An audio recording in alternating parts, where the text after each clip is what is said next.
from JBS Studios in Greater New York, this is the JBS News Update with Teisha Bader. I'm Teisha Bader with the JBS News Update for Tuesday, April the 10th, 2018. Israeli Prime Minister Benjamin Netanyahu will, in fact, attend Israel's official celebration of its 70th Independence Day next week.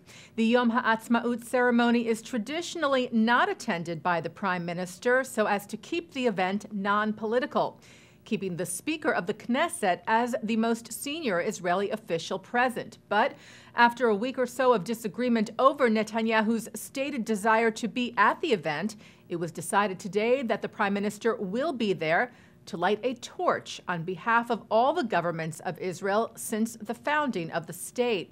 Netanyahu and Knesset Speaker Yuli Edelstein released a joint statement announcing the agreement, also saying that Netanyahu will give a brief speech at the event on the Declaration of Independence. And by the way, we will have a special live program on JBS next Wednesday night, the 18th, celebrating Israel's 70th birthday with special guests and your call-ins.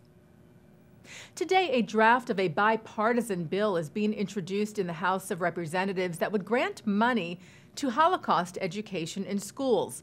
Lead sponsor, New York Democrat Representative Carolyn Maloney, partnered with Jewish advocacy groups on the Never Again Education Act, which is designed to give American teachers the resources and training to teach the Holocaust more effectively.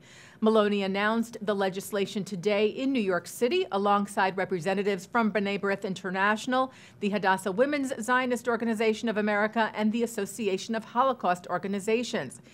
The bill was also endorsed by the Anti-Defamation League. The draft states that this makes it even more of a national imperative to educate students in the United States so that they may explore the lessons that the Holocaust provides for all people, sensitize communities to the circumstances that gave rise to the Holocaust, and help youth be less susceptible to the falsehood of Holocaust denial and distortion and to the destructive messages of hate that arise from Holocaust denial and distortion. Israel's Defense Minister Avigdor Lieberman said that the Palestinian journalist who was killed over the weekend at the Gaza security fence was a member of terror group Hamas. As we reported to you, Yasser Murjata was shot Friday, reportedly by IDF forces, while he was said to have been covering the mass violent protests at the border fence.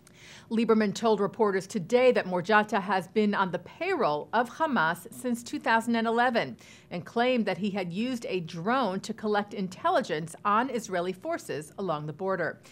The IDF has said it does not intentionally target journalists and is still looking into the circumstances of Murjata's death.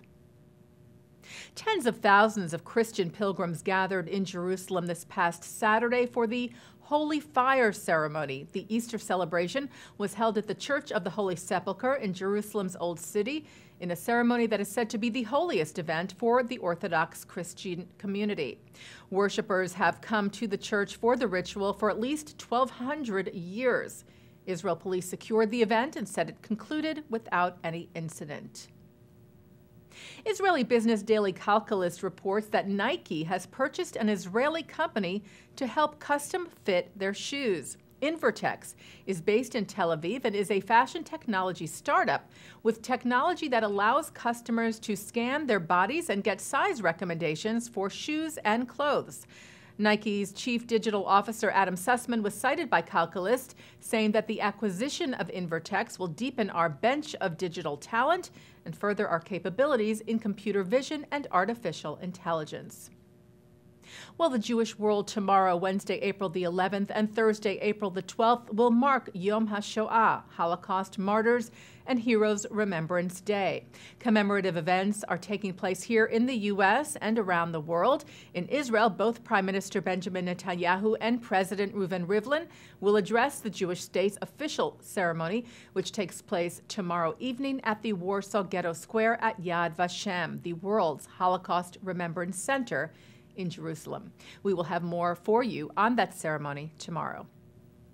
And earlier this week, just ahead of Yom HaShoah, 600 Holocaust survivors and their families from Israel and beyond came together to record the song Chai, which is Hebrew for alive, in Jerusalem. The song was written by the late Israeli composer Ehud Manor and recorded by the late Israeli singer Ofra Chaza. The video recording was a joint project of Kululam, which is a social initiative for mass singing, Zikaron Basalon, which is an organization that coordinates Holocaust commemoration ceremonies, and Beit Avichai, an educational and cultural institution in Jerusalem where the video was taped. Beit Avichai director David Rosenson said, by uniting in song, we celebrate not only the miracle of survival, but the next generations of those who have been born and who are together, continuing the great miracle of the Jewish people in the Jewish state.